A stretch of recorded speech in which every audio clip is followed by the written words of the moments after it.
এর আগের ভিডিওর আলোচনার সঙ্গে কন্টিনিউশন রেখেই আজকের আলোচনা আমরা শুরু করছি।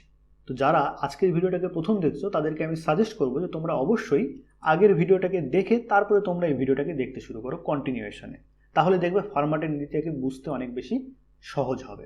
তার কারণ এর আগের ভিডিও আলোচনায় আমরা দেখেছি যে ফরম্যাটের নীতিটা প্রধানত একটা নতুন ধারণার উপরে বেস করে তৈরি, মানে আমাদের জানা নতুন একটা ধারণা যেটাকে বলা হয় আলোকপথ। আলোকপথ ইংরেজিতে যেটাকে বলা হয় অপটিক্যাল পাথ। তো অপটিক্যাল পাথ সম্বন্ধে প্রাথমিকভাবে আমাদের কোনো ধারণা ছিল না। এর আগের ভিডিওতে আমরা এই ফরম্যাটের নীতির আলোচনায় আলোকপথ বা অপটিক্যাল পাথ সম্পর্কে বিস্তারিতভাবে আলোচনা করেছি। এবার যেহেতু এই ফরম্যাটের নীতিটা আলোকপথ বা অপটিক্যাল পাথ সম্পর্কিত একটা নীতি, তাই এই সম্বন্ধে একটা স্পষ্ট ধারণা থাকাটা খুব জরুরি। তাহলে দেখবে ফরম্যাটের নীতিটাকে বুঝতে অনেক বেশি সহজ মনে হবে। তো তাই তোমাদেরকে আমি সাজেস্ট করব যে তোমরা এই ভিডিওটাকে দেখার আগে অবশ্যই, যদি না দেখে থাকো তাহলে আগের ভিডিওটাকে দেখে কন্টিনিউশনে আজকের ভিডিওটাকে দেখো, তাহলে দেখবে ফরম্যাটের নীতিটাকে বুঝতে অনেক বেশি সহজ মনে হবে। ফরম্যাটের নীতির এর আগের ভিডিও আলোচনায় আমরা কি দেখলাম যে 1662 খ্রিস্টাব্দে, যেটা কিনা আনুমানিক 1662 খ্রিস্টাব্দে, কারণ এটা নিয়ে অনেক ভিন্ন মত রয়েছে। কোনো কোনো বইতে এটা লেখা আছে 1658, কোনো বইতে লেখা আছে 1650, কোনো বইতে লেখা আছে 1662। তো ইয়ারটা খুব একটা ইম্পর্টেন্ট না, আমরা ধরে নিচ্ছি 1662টাই সঠিক। 1662 খ্রিস্টাব্দে ফ্রান্সের একজন গণিতবিদ বা ম্যাথমেটিশিয়ান, ফ্রেঞ্চ ম্যাথমেটিশিয়ান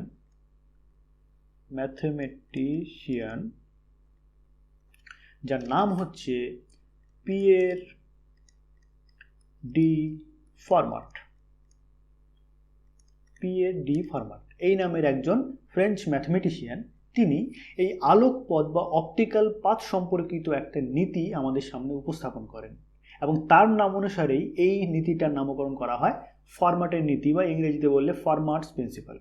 এটা নিয়েই আজকে আমরা বিস্তারিতভাবে আলোচনা করব। তো চলো শুরু করা যাক। ভিডিওটাকে একদম তোমরা শেষ পর্যন্ত মন দিয়ে ধৈর্য সহকারে দেখো, কারণ এই ফরম্যাটের নীতিটাকে আমরা ভালো করে বুঝলে পরেই আমরা দেখতে পাবো যে কিভাবে এই ফরম্যাটের নীতিকে ব্যবহার করে আমরা এতদিন পর্যন্ত যে আলোর প্রতিফলন এবং আলোর প্রতিসরণের সূত্রগুলোকে জাস্ট মুখস্থ করে আসছিলাম, সেটা অ্যাকচুয়ালি কীভাবে এলো, কোন ধারণার উপরে বেস করে এলো, সেটাকে আমরা খুব সহজেই বুঝতে পারবো। কারণ এই ফরম্যাটের নীতির সাহায্যে খুব সহজেই ওই আলোর প্রতিফলন এবং আলোর প্রতিসরণের সূত্রগুলোকে খুব সহজেই প্রমাণ করা যায়। ঠিক আছে, তো চলো শুরু করা যাক। তো প্রথমে আমরা দেখে নিই যে ফরম্যাটের নীতিতে অ্যাকচুয়ালি কী বলা হয়েছে। এই হচ্ছে ফরম্যাটের নীতির মূল বক্তব্য। এটা হচ্ছে অ্যাকচুয়ালি প্রাথমিক বক্তব্য। কেন এই কথাটা বললাম প্রাথমিক বক্তব্য, একটু পরে তোমরা বুঝতে পারবে।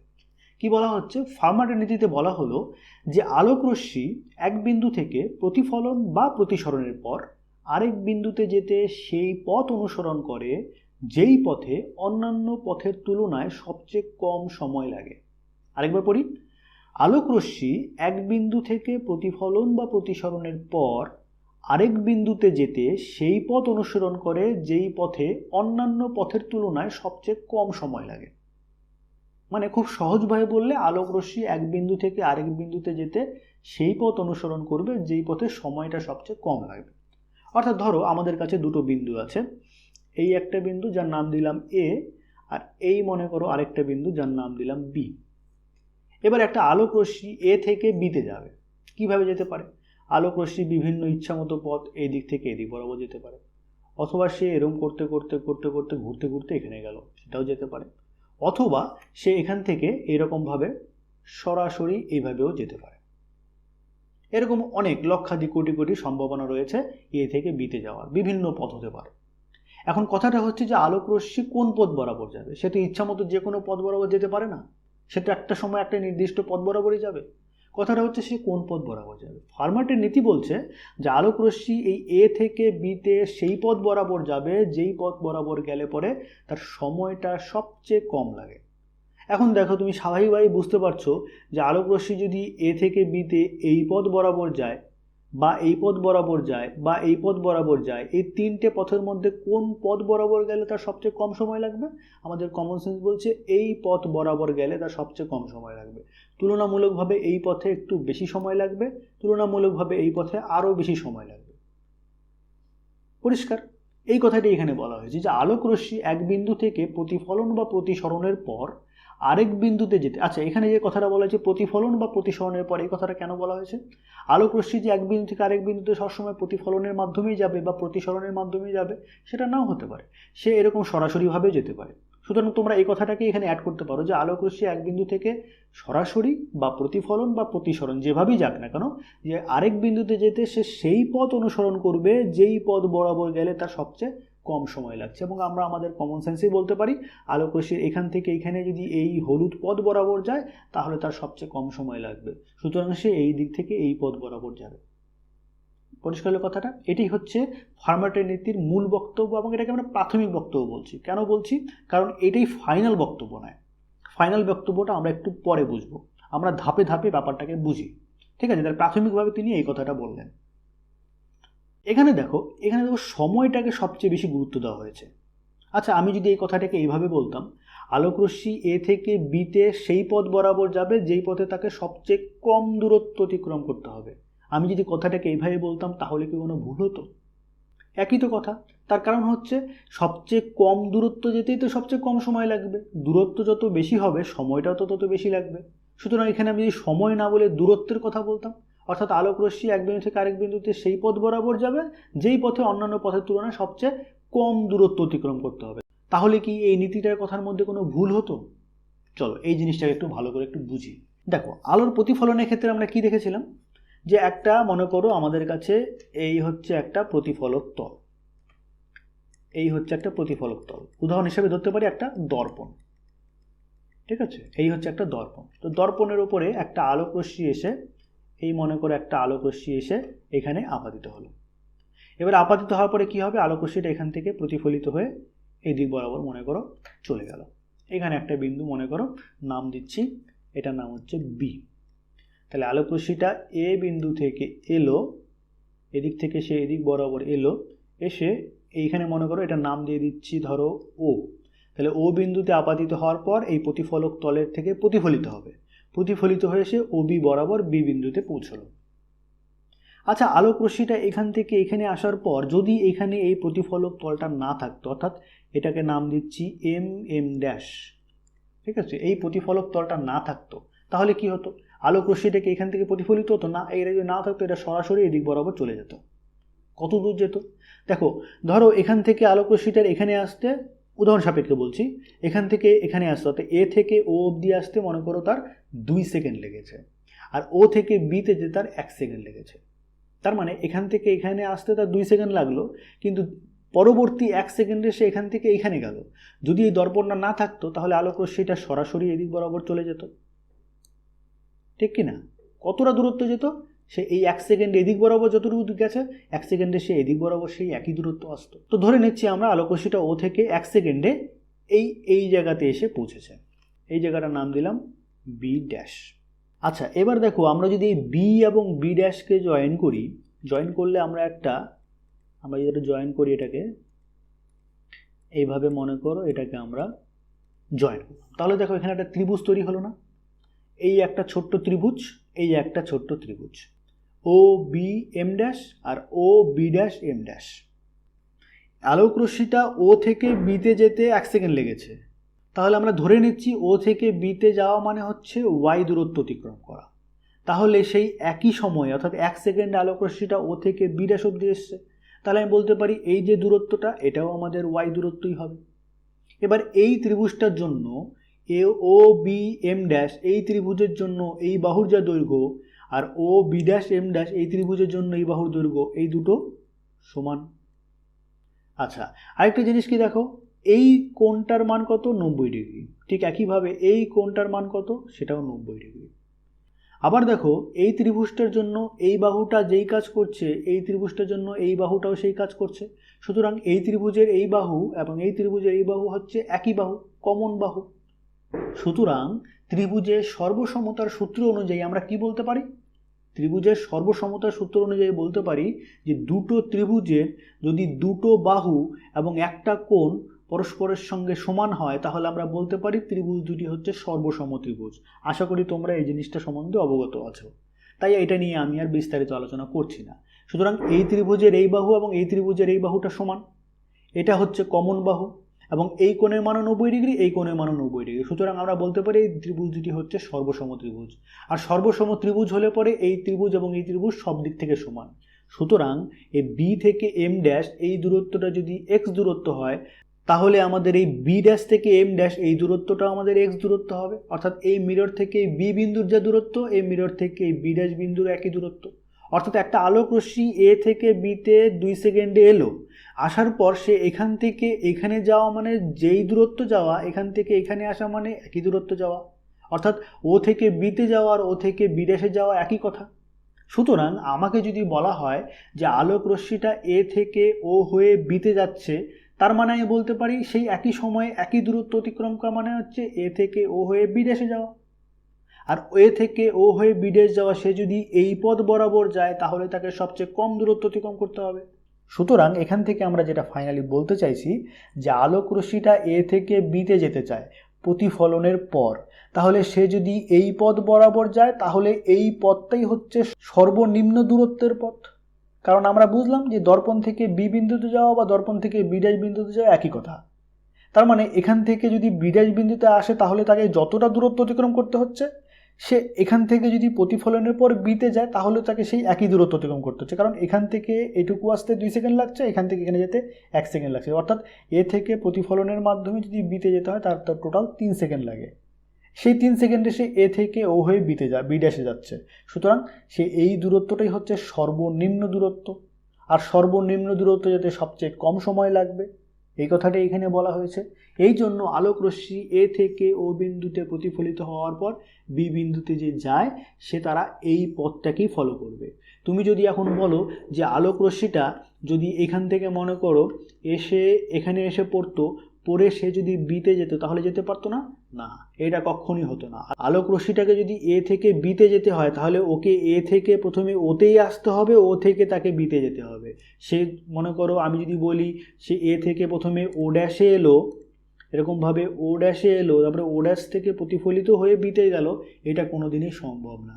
এবং আমরা আমাদের যেহেতু আলোর প্রতিফলনের সূত্রগুলোকে অলরেডি পড়ে এসেছি, সুতরাং সেটা দিয়েও আমরা খুব সহজেই বলতে পারি।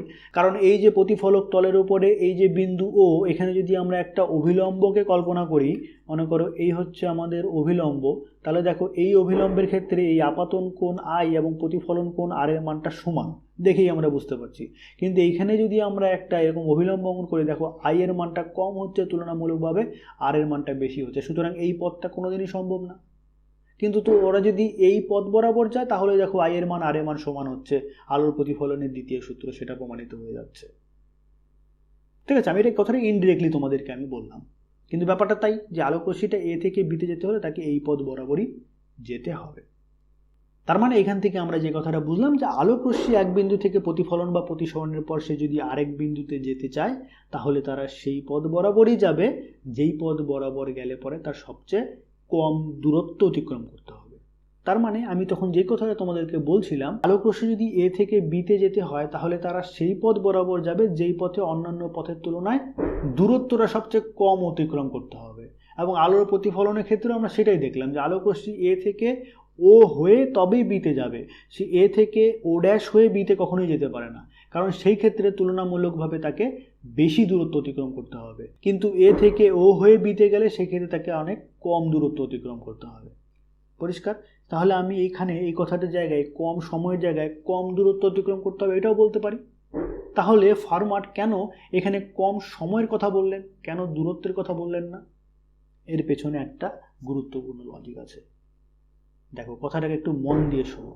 আমি যে কথাটা তোমাদেরকে বলছি যে আলোক রশ্মি এক জায়গা থেকে আরেক জায়গায় যাবে, তোমাকে যদি আমি বলি আলোক রশ্মি এখান থেকে এখানে যাবে, সে যদি এই পথ বরাবর যায় তাকে সবচেয়ে কম দূরত্ব অতিক্রম করতে হবে, আর সবচেয়ে কম দূরত্ব যাওয়া মানে সবচেয়ে কম সময় লাগে। কিন্তু এই কথাটা কিন্তু পুরোপুরিভাবে সত্যি নয়। দেখো তোমাদেরকে আমি এখন একটা এক্সাম্পল দেব, তাহলে এই জিনিসটা পরিষ্কার হয়ে যাবে যে হ্যাঁ, সবসময় সবচেয়ে কম দূরত্ব যাওয়া মানে সবচেয়ে কম সময় লাগা, এটা একদম সঠিক কথা নয়। কীরকম? ধরো তোমাদেরকে আমি বলছি, একটা উদাহরণ হিসেবে দেখাচ্ছি তোমাদেরকে। ধরো এই হচ্ছে একটা সমুদ্র, ঠিক আছে? এই মনে করো সমুদ্র, সে দীঘার সমুদ্র হতে পারে, কক্সবাজারের সমুদ্র হতে পারে, ঠিক আছে? তো এই ধরনের একটা সমুদ্র, তো সমুদ্রের পাড়ে এখানে কি থাকে? সমুদ্রের পাড়ে থাকে বালি, এরকমভাবে বালি থাকে, ঠিক আছে? তাহলে সমুদ্রের পাড়ে হচ্ছে বালি। এবার এই বালি থেকে কিছুটা দূরত্বে মনে করে এখানে একটা পাকা রাস্তা আছে, এই মনে করে একটা পাকা রাস্তা হলো। এবার ধরো তুমি এই জায়গাতে দাঁড়িয়ে আছো এখানে তুমি। এবার সমুদ্রের সৈকতে যখন আমরা সমুদ্র সৈকতে বেড়াতে যাই, সেখানে কি হয়? সেখানে এই যে বালির মধ্য দিয়ে অনেকে চলাফেরা করে। তো এইখানে মনে করো একটা স্টল আছে, একটা দোকান আছে। ধরো এখানে একটা দোকান আছে, সে আইসক্রিমের দোকানও হতে পারে বা ডাবের দোকানও হতে পারে। এরকম একটা স্টল মনে করে এখানে আছে। এবার তুমি যখন রাস্তা দিয়ে হেঁটে যাচ্ছ, তোমার মনে হলো যে একটা আইসক্রিম খেয়ে আসি বা ডাবের জল খেয়ে আসি। তুমি কি করতে চাইছো? তুমি যেতে চাইছো এখান থেকে এখানে। এবার এইখান থেকে তুমি যদি এইখানে যেতে চাও, তুমি কিভাবে যেতে পারো? তুমি দুভাবে যেতে পারো। এক হতে পারে কি, যে তুমি এখান থেকে সরাসরি এখান থেকে এদিক বরাবর এখানে যেতে পারো, অথবা তুমি আরেকটা কাজ করতে পারো, তুমি এখান থেকে এখানে এসে তারপরে তুমি এখান থেকে এখানে যেতে পারো। বোঝা গেল? তার মানে তুমি এখান থেকে এদিক বরাবর যেতে পারো, অথবা তুমি এখান থেকে প্রথমে এখানে এলে, তারপরে এখান থেকে এখানে গেলে। এখন তোমাকে যদি বলি, বলো তো, আচ্ছা নাম দিয়ে এখানে একটা মনে করো, এটা তোমার অবস্থান, এটা মনে করো ও, এটা মনে করো এ, আর এটা মনে করো বি। তাহলে তুমি ভেক্টরের ধারণা থেকে এটা আমরা জানি, এটা আমাদের কমন সেন্সও বলছে যে তুমি যদি এখান থেকে এই পথ বরাবর অর্থাৎ ওবি পথ বরাবর এই স্টলের দিকে এগিয়ে যাও, তাহলে তোমাকে অনেক কম দূরত্ব অতিক্রম করতে হচ্ছে। তুলনামূলকভাবে তুমি যদি ও থেকে এ হয়ে তারপরে বিতে যাও, তাহলে এই পথ বরাবর গেলে পরে তোমাকে অনেক বেশি দূরত্ব অতিক্রম করতে হচ্ছে। অর্থাৎ এখান থেকে তোমরা বুঝতেই পারছো যে আমাদের এই ও এ প্লাস এ বি, অর্থাৎ ও এ প্লাস এ বি, এই দূরত্বটা অবশ্যই আমাদের এই ও বি এই দূরত্বের থেকে বেশি হবে। তার মানে তুমি যদি এই পথ বরাবর যাও, তাহলে সবচেয়ে কম দূরত্ব অতিক্রম করতে হচ্ছে, কিন্তু তুমি যদি এই পথ বরাবর যাও, তাহলে তোমাকে বেশি দূরত্ব অতিক্রম করতে হচ্ছে। কিন্তু এখানে একটা মজার ব্যাপার হচ্ছে যে তুমি যদি এই পথ বরাবর যাও, দূরত্ব এটা কম হতে পারে, কিন্তু সময় তোমার এদিক দিয়ে বেশি লাগবে। তুলনামূলকভাবে তুমি কম সময় এখান থেকে এই দূরত্ব অতিক্রম করে যেতে পারবে। বলো তো কেন? তার কারণ এখানে কি রয়েছে, আমি কি বললাম প্রথমে? এখানে রয়েছে বালি।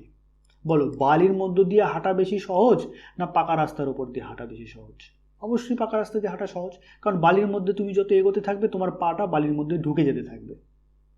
তাই হবে কিনা? তাহলে তোমার এখান থেকে চলতে অনেকটা কষ্ট হবে, সুতরাং এখানে যেতে তোমার অনেক বেশি সময় লাগবে। কিন্তু তুলনামূলকভাবে দেখো, এই পথ বরাবর যদি যাও, তোমাকে শুধুমাত্র এইটুকু দূরত্ব বালির মধ্য দিয়ে যেতে হচ্ছে। কিন্তু তুমি যদি এই পথ বরাবর যাও, তাহলে কিন্তু এই এতখানি দূরত্ব তোমাকে বালির মধ্য দিয়ে যেতে হচ্ছে। সুতরাং এখানে দূরত্বটা কম হলেও যেহেতু তোমাকে বালির মধ্য দিয়ে যেতে হবে, সুতরাং এখানে তোমার সময়টা অনেক বেশি লাগবে। তুলনামূলকভাবে তুমি যদি এই পথ বরাবর যাও, তাহলে দেখো এখানে বালির অংশটা অনেক কম রয়েছে, সুতরাং এই দূরত্বটা যেতে তোমার অনেকটাই কম সময় লাগবে। অর্থাৎ তুমি যদি আলটিমেটলি হিসাব করো, তাহলে দেখবে এখান থেকে এখানে যেতে তোমার যতটা সময় লাগছে, এখান থেকে এখানে গিয়ে এখানে চলে আসবে তোমার অনেক কম সময় লাগবে। সুতরাং সবসময় সবচেয়ে কম দূরত্ব যাওয়া মানে সবচেয়ে কম সময় লাগা, এটা কিন্তু সবসময় সঠিক নয়। বোঝাতে পারলাম কথাটা তোমাদেরকে আমি? এবার তোমরা আলোর প্রতিসরণের সূত্রটাকে দেখো, তাহলে দেখবে এই জিনিসটার সঙ্গে লিঙ্ক করতে অনেক বেশি সুবিধে হবে। কি দেখেছিলাম? এইরকম একটা প্রতিসারক তল থাকে। এবার একটা আলোক রশ্মি কী করলো, এখান থেকে এখানে এলো, এসে এর অ্যাকচুয়ালি যাওয়ার কথা ছিল এদিক বরাবর সোজাসুজি, কিন্তু সেদিক বরাবর না গিয়ে একটু বেঁকে যায়। আমরা ধরে নিচ্ছি, যেহেতু আমরা প্রতিসরাঙ্কের ধারণা অলরেডি পেয়ে গেছি, যারা তোমরা প্রতিসরাঙ্কের ভিডিওটাকে দেখোনি তারা অবশ্যই একবার ভিডিওটাকে দেখে নিও, তাহলে দেখবে এই জিনিসগুলো পরিষ্কার হয়ে যাবে যে কেন একটা আলোক রশ্মি এদিক বরাবর এসে যার এদিক বরাবর যাওয়ার কথা ছিল সেই দিক বরাবর না গিয়ে একটু বেঁকে যাচ্ছে। এবং সে কোন দিক বরাবর বেঁকে যাবে এবং কতটা পরিমাণ বেঁকে যাবে সেটা নির্ভর করে কার উপরে? এই যে দুটো মাধ্যম যেটা কিনা এই প্রতিসারক তল দ্বারা আলাদা করে রাখা হয়েছে, এটা মনে করো μ1 প্রতিসরাঙ্ক বিশিষ্ট মাধ্যম, এটা হচ্ছে μ2 প্রতিসরাঙ্ক বিশিষ্ট মাধ্যম। আর যেহেতু এই আলোক রশ্মিটা এখানে যদি আমরা একটা অভিলম্ব কল্পনা করি এরকমভাবে, এবার যেহেতু এটা অভিলম্বের দিকে সরে এসেছে, সুতরাং আমরা এখানে বুঝতেই পারছি যে এই μ2 এর ভ্যালুটা অবশ্যই μ1 এর থেকে বেশি হবে। কেন? এগুলো নিয়ে আমরা বিস্তারিত আলোচনা করেছি, যারা ভিডিওটাকে দেখোনি তাহলে অবশ্যই একবার দেখে নিও। তাহলে দেখো, আলোক রশ্মি যদি মনে করো এই একটা নাম দিলাম, এই নাম দিলাম এ, এটা হচ্ছে আমাদের ও, আর এটা হচ্ছে আমাদের বি। তার আলোক রশ্মি এ থেকে বিতে আসবে, সে কি করলো, এ থেকে প্রথমে ওতে এলো, ও থেকে এটা প্রতিষ্ঠিত হয়ে বিতে পৌঁছলো। আলোক রশ্মিটা যদি এই পথ বরাবর না গিয়ে, ধরো উদাহরণ সাপেক্ষে, ধরো যদি আলোক রশ্মিটা এই পথ বরাবর যেত, এই পথ বরাবর আসতেই পারতো। দেখো এখানে এই এ থেকে বি এই দূরত্বটা কম, তুলনামূলকভাবে এও প্লাস ও বি এই দূরত্বটা বেশি, অর্থাৎ এও প্লাস ও বি এই দূরত্বটা অবশ্যই আমাদের এ বি দূরত্বের থেকে বেশি। সুতরাং আলোক রশ্মি কেন এই পথ বরাবর যাবে, কেন সে সরাসরি আসলো না? সে যদি সরাসরি আসতো, এই এ থেকে সরাসরি বিতে যেত, তাহলে কিন্তু তাকে অনেক কম দূরত্ব অতিক্রম করতে হতো। কিন্তু দেখা যায় আলোর প্রতিসরণের ক্ষেত্রে না, আলোক রশ্মি প্রথমে এ থেকে ওতে আসবে, ও থেকে তারপরে বিতে যাবে। কেন এমনটা ঘটে? একটু আগেই দেখলাম আমরা যখন প্রতিফলনের ক্ষেত্রে দেখলাম যে সেই পথ বরাবর যাবে যেই পথে তাকে সবচেয়ে কম দূরত্ব অতিক্রম করতে হবে। এখানে কেন তেমনটা হচ্ছে না? এখানে যেহেতু দূরত্বটা কম এই পথ বরাবর গেলে, তাহলে তার তো অ্যাকচুয়ালি এই পথ বরাবর যাওয়ার কথা ছিল, কিন্তু দেখা যায় যে সে এই পথ বরাবর না গিয়ে সে এই পথ বরাবর যায়। কেন সেই পথ বরাবর যায়? এই কথাটি এখানে আমি তোমাদেরকে বোঝালাম যে তুমি যদি ও থেকে এ হয়ে বিতে যাও, এখানে দূরত্বটা বেশি হতে পারে, কিন্তু যেহেতু সময়টা কম লাগে তাই তোমার এদিক থেকে যাওয়াটা বেশি বুদ্ধিমানের কাজ। তোমার এই ও থেকে বি এই দূরত্বটা কম হলেও এখানে তোমার বালির মধ্য দিয়ে হেঁটে যেতে অনেক বেশি কষ্ট হবে বলে তোমার এদিক দিয়ে যাওয়াটা অনেক বেশি সময় সাপেক্ষ। সুতরাং তোমার ও থেকে এ হয়ে বিতে যাওয়া এটাই বেশি প্রেফারেবল। ঠিক এই একই ঘটনা এখানেও দেখা যায়। যেহেতু মিউ2 এর মানটা বেশি, তার মানে এই মাধ্যমটা একটু ঘন মাধ্যম। এবার ঘন মাধ্যমের মধ্য দিয়ে আলোক রশ্মিটা যেতে একটু বেশি কষ্ট হবে। তার মানে এখানে দেখো, যে যদি এই সরাসরি পথ বরাবর যেত, তাহলে এখান থেকে তার এখানে যাওয়া যতটা দূরত্ব অতিক্রম করতে হতো, সে যদি এখান থেকে এখানে আসতো, দেখো এখান দিয়ে আসলে পরে কিন্তু অনেক কম দূরত্ব অতিক্রম করতে হচ্ছে। অর্থাৎ তুমি যদি এখানে একটা নাম দাও ও ড্যাশ, তাহলে ও ড্যাশের থেকে বি, অর্থাৎ ও ড্যাশ বি এই দূরত্বটা আমাদের ও বি এই দূরত্বের তুলনায় কিন্তু বড়। তার মানে এই ঘন মাধ্যমের মধ্যে যেখানে কিন্তু আলোটা যেতে অনেক বেশি কষ্ট হচ্ছে, তার এই দূরত্ব যেতে তার বেশি সময় লাগবে, এই দূরত্ব যেতে তুলনামূলকভাবে তার কম সময় লাগবে। সেজন্য সেই ও থেকে বিতে যাওয়া, অর্থাৎ এই পথ বরাবর যাওয়াটা বেশি প্রেফার করে। এই ও ড্যাশ থেকে বি পথ বরাবর যাওয়ার তুলনায় ও থেকে বিতে যাওয়া অনেক বেশি সহজ, যেটা আমরা এই ক্ষেত্রেও দেখলাম। এখানে যেহেতু ওকে বালির মধ্য দিয়ে কম দূরত্ব অতিক্রম করতে হচ্ছে, তাই এখানে যেতে সময় কম লাগছে, তাই সে এই দূরত্বটা বেশি হলে পরেও সে এই দিক দিয়ে যাওয়াটাই বেশি প্রেফার করছে। হলো এই জন্য আলোক রশ্মি যখন এ থেকে বিতে আসে, প্রতিসরণের পর যখন বিতে যায়, ও হয়ে প্রতিষ্ঠিত হয়ে বিতে যায়, তখন দেখো এই দূরত্বটা, এই যে হলুদ রঙের রাস্তাটা আমরা দেখিয়েছি এ থেকে ও হয়ে বিতে যাওয়া, এই দূরত্বটা বেশি তুলনামূলকভাবে এই দূরত্বের তুলনায়, কিন্তু তবুও যেহেতু সময়টা আর কম লাগে এই পথ বরাবর, সেজন্য আলোক রশ্মি সবসময় এইভাবেই প্রতিষ্ঠিত হয়। এই জন্যেই এই কথাটা আমি তোমাদেরকে বললাম যে দেখো, আমি যদি এখানে সময়ের সাপেক্ষে হিসাব করি, যে এ থেকে বিতে প্রতিফলনের পর সে প্রতিফলক তলের ওপর প্রতিফলিত হয়ে এ থেকে বিতে যাবে, তাহলে সে কোন পথ বরাবর যাবে? যেই পথ বরাবর গেলে তার সবচেয়ে কম সময় লাগছে। তাহলেও কিন্তু এই কথাটা সত্য। আমি যদি বলি এ থেকে ও হয়ে বি ডেশে যাবে, এই পথ বরাবর গেলে পরে তার সবচেয়ে কম সময় লাগে, তাই সে এই পথ বরাবর যায়, এই কথাটাও সত্য। তার মানে সময়ের কথা বললে পরে দুই ক্ষেত্রে এইটা প্রযোজ্য হচ্ছে। কিন্তু যদি দূরত্বের কথা বলি, তাহলে এই ক্ষেত্রে খাটলেও এই ক্ষেত্রে কিন্তু আর ব্যাপারটা খাটছে না। এই জন্য এই দেখো ফার্মাটের নীতিতে সময়ের কথাটাকে বেশি গুরুত্ব দেওয়া হয়েছে, দূরত্বের ব্যাপারটা নয়। তার মানে সবচেয়ে কম দূরত্ব যাওয়া মানে সবচেয়ে কম সময় লাগা, এটা সবসময় সঠিক নয়। পরিষ্কার হলো কথাটা? এই জন্য ফার্মাটের নীতিকে আমরা বলে থাকি ন্যূনতম সময়ের নীতি। ন্যূনতম সময়ের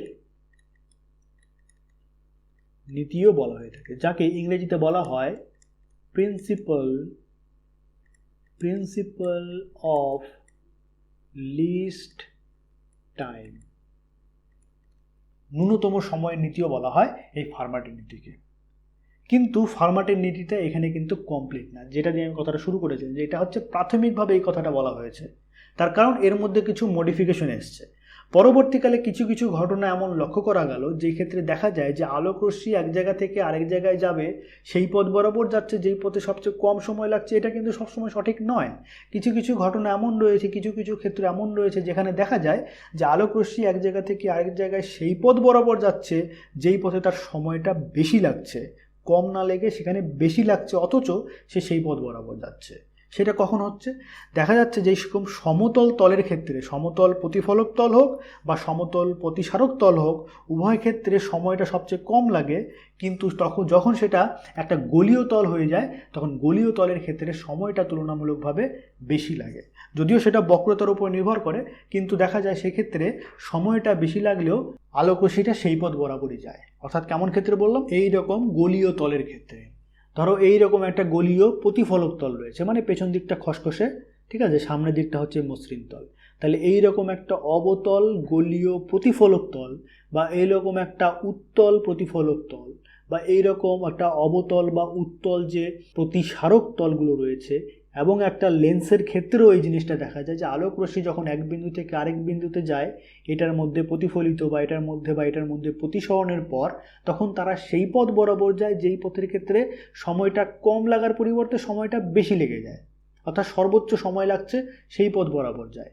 সুতরাং এতক্ষণ পর্যন্ত যেটা আমরা পড়ে এলাম, যে ফরম্যাটের নীতিতে যে কথাটা বলা হয়েছে যে আলোক রশ্মি এক বিন্দু থেকে আরেক বিন্দুতে প্রতিফলন বা প্রতিসরণের পর সেই পথ বরাবর যাবে যেই পথে সবচেয়ে কম সময় লাগছে। আবার এই যে গলীয় তলগুলো দেখতে পাচ্ছি, এরকম গলীয় তলের ক্ষেত্রে দেখা যাচ্ছে যে আলোক রশ্মি সেই পথ বরাবর যাচ্ছে যেই পথের ক্ষেত্রে সময়টা তুলনামূলকভাবে অনেক বেশি লাগে। তাহলে কোনটা সঠিক? দুটোই সঠিক, কারণ এটাও একটা পরীক্ষালব্ধ ফল, এটাও হচ্ছে একটা পরীক্ষালব্ধ ফল। সুতরাং আমরা দুটোকেই সত্য মানতে পারি যে আলোক রশ্মি সেই পথ বরাবর যাবে যেই পথে তার সবচেয়ে কম সময় লাগে অথবা তার সবচেয়ে বেশি সময় লাগে। তাহলে ইন জেনারেল এই দুটোকে আমরা যদি একসঙ্গে করে লিখি তাহলে কি বলতে পারি? যে আলোক রশ্মি এক বিন্দু থেকে আরেক বিন্দুতে প্রতিফলন বা প্রতিসরণের পর, এখানে যে কথাটা বলা হয়েছে যে আলোক রশ্মি এক বিন্দু থেকে প্রতিফলন বা প্রতিসরণের পর আরেক বিন্দুতে যেতে সেই পথ অনুসরণ করে যেই পথে অন্যান্য পথের তুলনায় সবচেয়ে কম সময় লাগে অথবা সবচেয়ে বেশি সময় লাগে। পরিষ্কার কথাটা? তাহলে এই কথাটাকে আমরা এভাবে বলতে পারি। কিন্তু এখানেই শেষ নয়, এর পরবর্তীতে আরও পরীক্ষা নিরীক্ষার পর আরও কিছু ঘটনা পর্যবেক্ষণ করার পর দেখা গেল যে একটা উপবৃত্তাকার প্রতিফলক, যাকে আমরা বলে থাকি ইলিপ্টিক্যাল রিফ্লেক্টর, কীরকম? এইরকম মনে করো একটা উপবৃত্তাকার একটা প্রতিফলক তল রয়েছে। তাহলে এইরকম একটা উপবৃত্তাকার, আচ্ছা তোমরা নিশ্চয়ই কেপলারের সূত্রগুলো পড়েছো, বা আমরা জানি যে সূর্যকে যে পৃথিবী প্রদক্ষিণ করছে সেটা কেমন পথ? সেটা কোনো গলীয় পথ নয়, সেটা হচ্ছে একটা উপবৃত্তাকার পথ, এরকম একটা ইলিপ্টিক্যাল পাথ। এবার ম্যাথমেটিক্সে আশা করি তোমরা এখন যে স্ট্যান্ডার্ডে আছো, আশা করি তোমরা অলরেডি প্যারাবোলা বা এলিপস বা সার্কেল, অর্থাৎ বৃত্ত, উপবৃত্ত, পরাবৃত্ত, এগুলো সম্বন্ধে একটা স্পষ্ট ধারণা অলরেডি পেয়ে গেছো।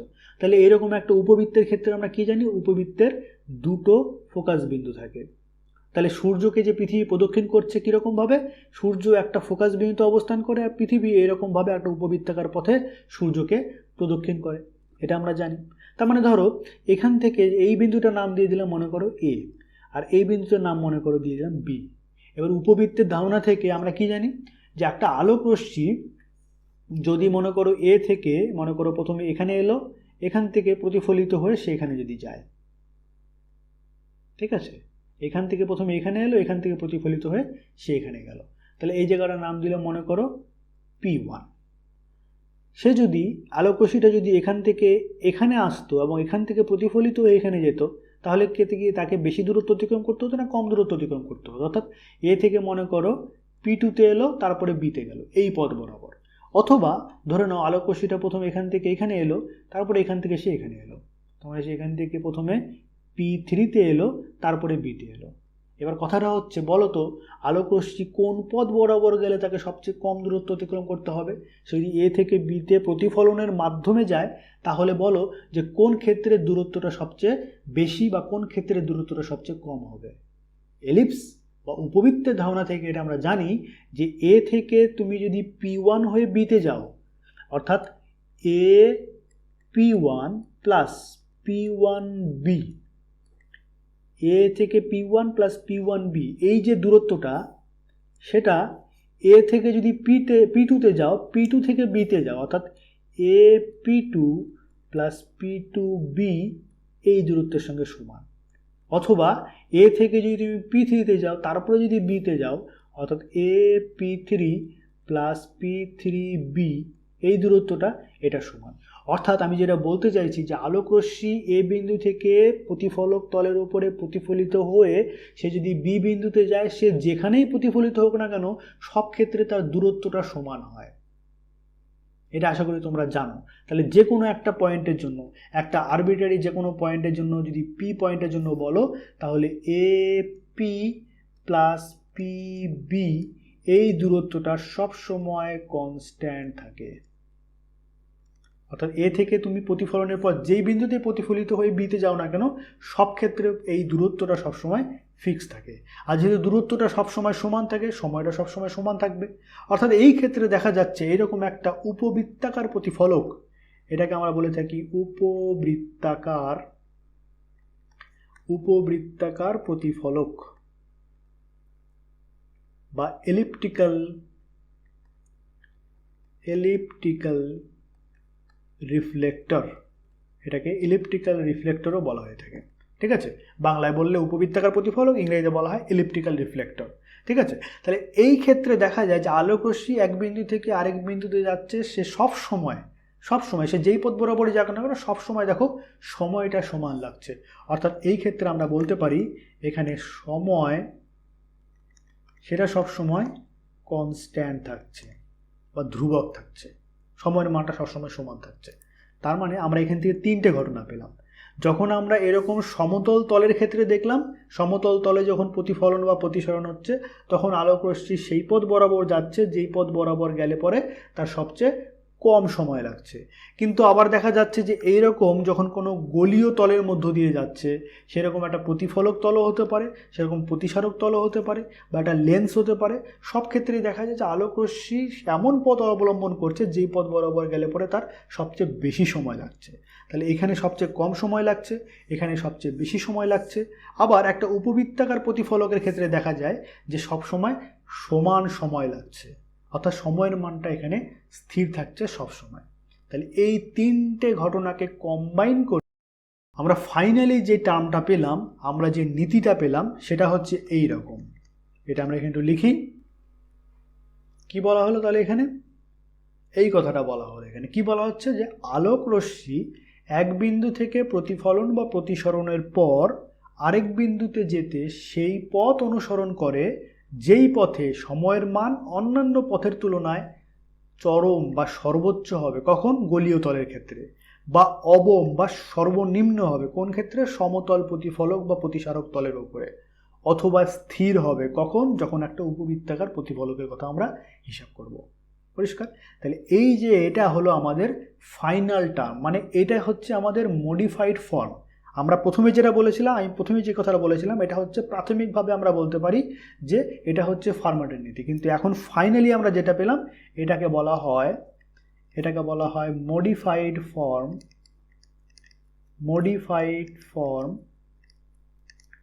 Of ফার্মাটস principal. তাহলে ফার্মাটের নীতির মডিফাইড ফর্ম হচ্ছে এটা, এবং এটি হচ্ছে ফাইনাল ফর্ম, কম্প্যাক্ট ফর্ম। সেখানে কি বলা হলো যে আলোক রশ্মি এক বিন্দু থেকে প্রতিফলন বা প্রতিসরণের পর আরেক বিন্দুতে যেতে সেই পথ অনুসরণ করে যেই পথে সময়ের মানটা অন্যান্য পথের তুলনায় হয় সর্বোচ্চ হবে। সর্বোচ্চটা কখন হবে? যখন সেটা গলীয় তল হবে। অথবা সর্বনিম্ন হবে, মানে কখন হবে? যখন এটা একটা সমতল তল হবে, মানে সমতল প্রতিফলক বা প্রতিসারক তল হবে। বা সেটা স্থির হবে কখন? যখন সেটা একটা উপবৃত্তাকার প্রতিফলকের কথা আমরা ধরবো। তার মানে সেটা সর্বোচ্চ হতে পারে, সর্বনিম্ন হতে পারে, সেটা স্থিরও হতে পারে, সেটা ক্ষেত্র বিশেষে হবে। তাহলে কম্বাইন করে, তিনটাকে কম্বাইন করে আমরা একসঙ্গে যেই নীতিটা পেলাম সেটা হচ্ছে মডিফাইড ফর্ম অফ ফার্মাটস প্রিন্সিপাল। এটাই হচ্ছে আমাদের ফার্মাটের নীতির ফাইনাল বক্তব্য হলো। তাহলে ফার্মাটের নীতিতে অ্যাকচুয়ালি কী কথাটা বলা হয়েছে আশা করি তোমাদেরকে আমি বোঝাতে পারলাম। এবার এই ব্যাপারটাকে যদি আমাদেরকে ম্যাথমেটিক্যালি বুঝতে হয়, ম্যাথমেটিক্যালি এই জিনিসটাকে আমরা কিভাবে লিখব, চলো এইবার আমরা একটু ম্যাথমেটিক্যালি অর্থাৎ গাণিতিক রূপটা আমরা দেখব যে ফার্মাটের নীতিতে গাণিতিকভাবে আমরা অ্যাকচুয়ালি কী পাচ্ছি। এখন আমরা দেখব গাণিতিক রূপ। ঠিক আছে, গাণিতিক রূপটা আমরা দেখব ফার্মাটস প্রিন্সিপালের গাণিতিকভাবে, ম্যাথমেটিক্যাল রিপ্রেজেন্টেশনটা কীরকম। দেখো এই জিনিসটা বুঝতে হলে আমরা একটা এক্সাম্পল প্রথমে দিই। ধরো এই একটা বিন্দু যার নাম দিলাম এ, আর এই একটা বিন্দু যার নাম দিলাম বি। এবার একটা আলোক রশ্মি এ থেকে বিতে গেল এইরকম ভাবে, ঠিক আছে। ধরো তোমাকে বোঝার সুবিধার জন্য বলছি, ফর এক্সাম্পল, যে ধরো এ থেকে বি এর দূরত্ব কত। ধরো এ বি এই দূরত্বটা হচ্ছে 10 মিটার হচ্ছে, আর আলোক রশ্মির এ থেকে বিতে যেতে সময় লাগছে মনে করো ধরো 2 সেকেন্ড সময় লাগছে। আচ্ছা, এই দূরত্বটা যদি 10 মিটার না হয়ে ধরো 5 মিটার হতো, অর্থাৎ ধরো যদি এ বি এর দূরত্বটা 5 মিটার হতো, তাহলে কি এ থেকে বিতে এই আলোক রশ্মিটা যেতে 2 সেকেন্ড সময় লাগতো? নিশ্চয়ই না, 2 সেকেন্ড সময় তো লাগতো না, কারণ 2 সেকেন্ডে সে 10 মিটার দূরত্ব যায়। 5 মিটার যেতে নিশ্চয়ই তার 2 সেকেন্ড লাগবে না, কম লাগবে। কত লাগতে পারে? ধরো তার 1 সেকেন্ড সময় লাগছে। আচ্ছা, এখানে যদি 10 মিটারের জায়গায় 50 মিটার হতো, তাহলে কি 2 সেকেন্ডে সে যেতে পারতো? সেক্ষেত্রে কিন্তু সময়টা বেশি লাগতো। অর্থাৎ দেখা যাচ্ছে যে দূরত্বটা পরিবর্তন হওয়ার সঙ্গে সঙ্গে কিন্তু সময়টাও পরিবর্তিত হয়ে যাচ্ছে। অর্থাৎ আমি যেটা বলতে চাইছি যে দূরত্বের ওপরে সময়টা নির্ভর করছে, যে এই এ এবং বি যাদের মাঝখানে আলোক রশ্মিটা গতিশীল, সেই আলোক রশ্মিটার এ থেকে বিতে যেতে কত সময় লাগছে সেটা নির্ভর করছে যে এ থেকে বি এর দূরত্বটা কত। যদি দূরত্বের মানটা কম হয় তাহলে সময়টা কম লাগবে, দূরত্বের মানটা যদি বেশি হয় তাহলে সময়টা বেশি লাগবে। পরিষ্কার? অর্থাৎ এখানে যেটা আমরা বলতে চাইছি সেটা হচ্ছে সময় অর্থাৎ টি দূরত্ব অর্থাৎ এক্স এর উপরে নির্ভরশীল,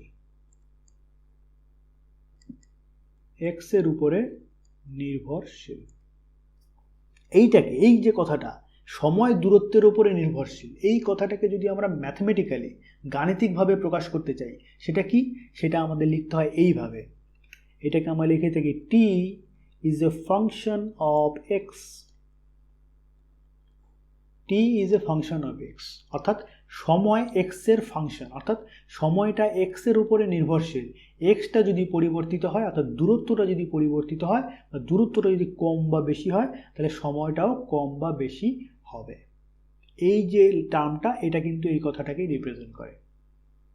হলো। এবার তোমাকে যদি বলা হয় যে এই সময়ের মানটা সর্বোচ্চ হবে, তোমাকে গাণিতিকভাবে যদি প্রকাশ করতে বলে, তাহলে তুমি সেটা কিভাবে রিপ্রেজেন্ট করবে? ম্যাথমেটিক্সের ধারণা অনুযায়ী আশা করি তোমরা এই জিনিসটাকে জানো, তাই এটা নিয়ে এখানে আমরা ফিজিক্সের আলোচনায় বিস্তারিতভাবে আলোচনা করছি না। তবুও তোমাদের যদি কোনো সমস্যা হয় তাহলে তোমরা আমাকে কমেন্টে জানিও, এটা নিয়ে পরবর্তীতে অন্য কোনো ভিডিওতে আমি তোমাদেরকে বিস্তারিতভাবে বোঝাবো যে এই সময়ের মানটা সর্বোচ্চ হচ্ছে বা সর্বনিম্ন হচ্ছে, এটার শর্তটা কি, আমি কিভাবে ম্যাথমেটিক্যালি এটাকে রিপ্রেজেন্ট করব। অর্থাৎ সময় মানে টি এর সর্বনিম্ন হওয়ার শর্ত কি, মানে ম্যাথমেটিক্যালি যদি আমি দেখাতে যাই যে টি এর মানটা সর্বনিম্ন, মানে সময়টা সবচেয়ে কম, এই যে কথাটা বলা হচ্ছে সর্বনিম্ন বা অবম সময়, এটাকে বোঝাতে হলে ম্যাথমেটিক্যালি আমরা কিভাবে লিখব? এইটাকে আমরা লিখে থাকি এই রকমভাবে, dt dx is equals to 0। ঠিক একইভাবে যদি আমাদেরকে বলা হয় যে সময়ের মানটা, সময় অর্থাৎ টি এর মান সর্বোচ্চ অর্থাৎ ম্যাক্সিমাম হওয়ার শর্তটা কি? ম্যাক্সিমাম হওয়ার শর্ত যদি ম্যাথমেটিক্যালি তোমাকে বলে, সেটাও হয় এইরকম, dt dx is equals to 0। অবকলন বিদ্যা বা ডিফারেন্সিয়েশনের ধারণা আশা করি তোমরা অলরেডি পেয়ে গেছো, তাই তাহলে তোমরা নিশ্চয়ই এই জিনিসগুলো তোমরা জানো, এটা আমি ধরেই নিচ্ছি। তারপরেও যদি তোমাদের কোনো সমস্যা থাকে আমাকে কমেন্টে জানিও, এটা নিয়ে আমি পরবর্তী তোমাদেরকে বিস্তারিতভাবে বোঝাবো। এবং সর্বশেষ যে সময় টি এর স্থির বা স্টেশনারি হওয়ার শর্ত কি? স্থির মানের হওয়ার শর্ত হচ্ছে dt dx is equals to 0। অর্থাৎ এই যে আমরা কথাটা বললাম যে আলোক রশ্মি এক বিন্দু থেকে প্রতিফলন বা প্রতিসরণের পর আরেক বিন্দুতে যেতে সেই পথ অনুসরণ করে, যেই পথে এই সময়ের মানটা হয় সর্বোচ্চ হবে। যদি সর্বোচ্চ বোঝাতে হয় তাহলে আমাদেরকে এই কথাটা বলতে হবে এই টার্মটাকে দিয়ে রিপ্রেজেন্ট করতে হবে, বা সর্বনিম্ন হয় তাহলে দেখা যাচ্ছে এই টার্মটাকে, যদি স্থির হয় তাহলে দেখা যাচ্ছে এই টার্মটা। আমার তিনটে দেখো একই টার্ম। সুতরাং সময়ের মানটা সর্বোচ্চ বা সর্বনিম্ন বা স্থির রয়েছে, এটাকে যদি আমাদেরকে ম্যাথমেটিক্যালি বোঝাতে হয় তাহলে আমরা dt dx is equals to 0 এইটাই এইভাবে লিখে দেবো। তাহলে এইটাই হচ্ছে ম্যাথমেটিক্যাল বা গাণিতিক রূপ কার? ফার্মাটের নীতির গাণিতিক রূপ, dt dx is equals to 0। আলোকরশ্মি এক বিন্দু থেকে আরেক বিন্দুতে যেতে যে সময় লাগছে, এই যে টি এর মানটা সর্বোচ্চ বা সর্বনিম্ন বা স্থির হওয়া শর্ত হচ্ছে dt dx is equals to 0। এটাই হচ্ছে আমাদের mathematical form of Fermat's principle. এটা আমি একটু লিখে দিই। এটা হচ্ছে mathematical form of Fermat's principle. পরিষ্কার হলো?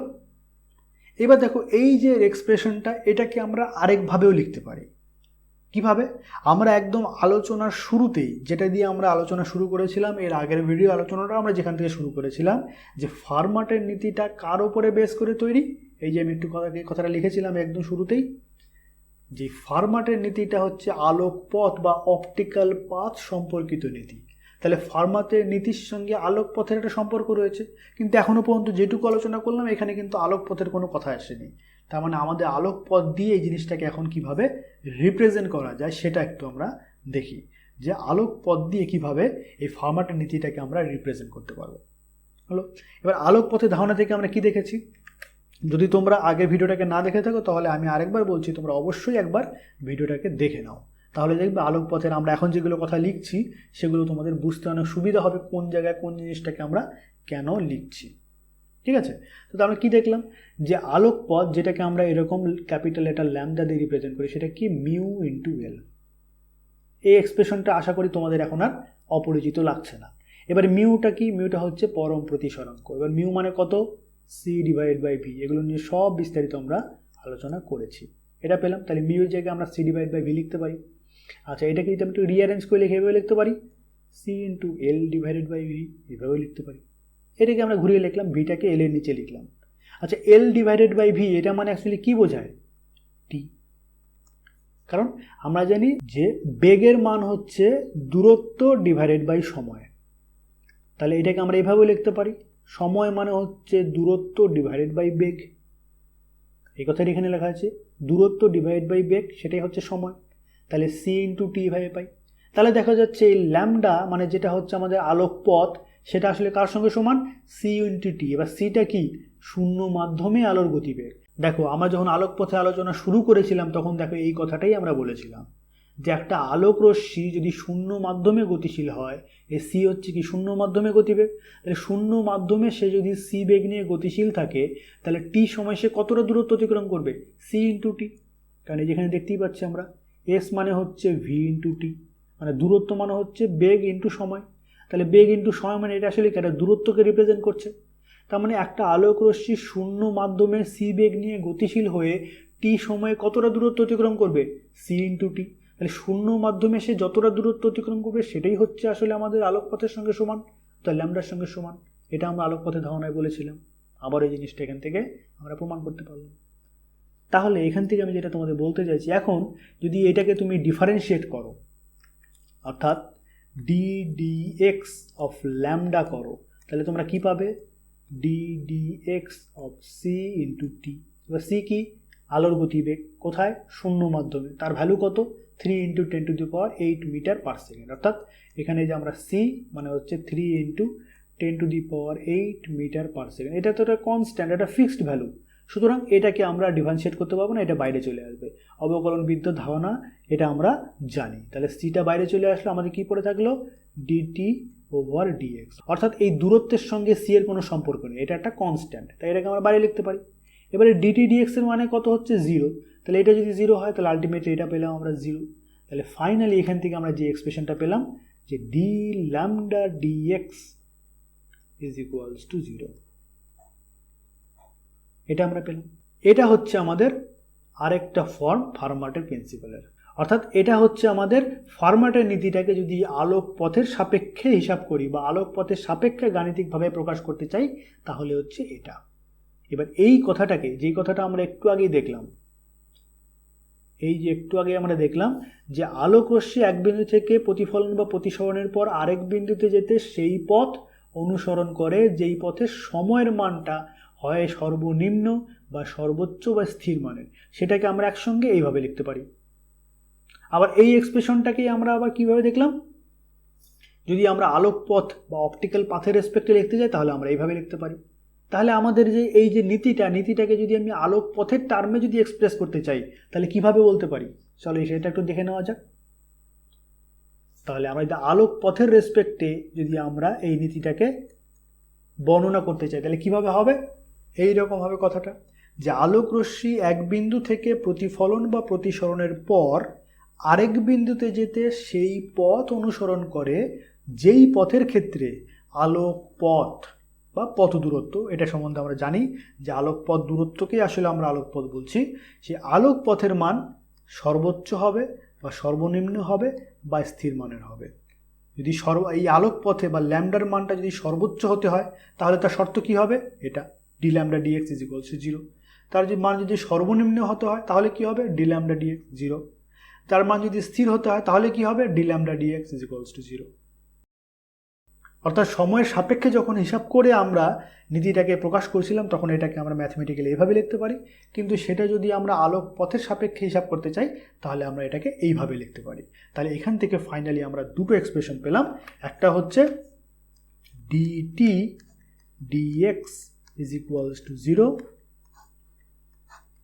আরেকটা পেলাম কি, যে d lambda dx is equals to 0।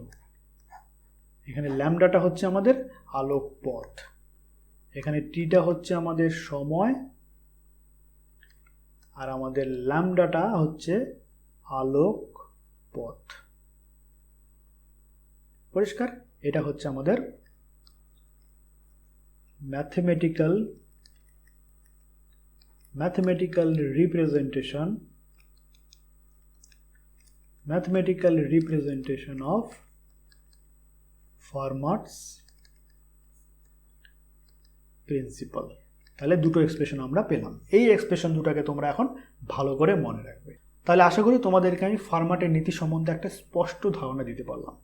এই পরের ভিডিওতে আমরা এই ফার্মাটের নীতিকে ব্যবহার করে কি করে আমরা আলোর প্রতিফলনের সূত্রগুলোকে এবং আলোর প্রতিসরণের সূত্রগুলোকে প্রমাণ করতে পারি সেটা আমরা দেখব। তাহলে আজকে আলোচনা আমরা এখানে শেষ করছি। সুস্থ থাকো, ভালো থাকো, সঙ্গে থাকো। ধন্যবাদ।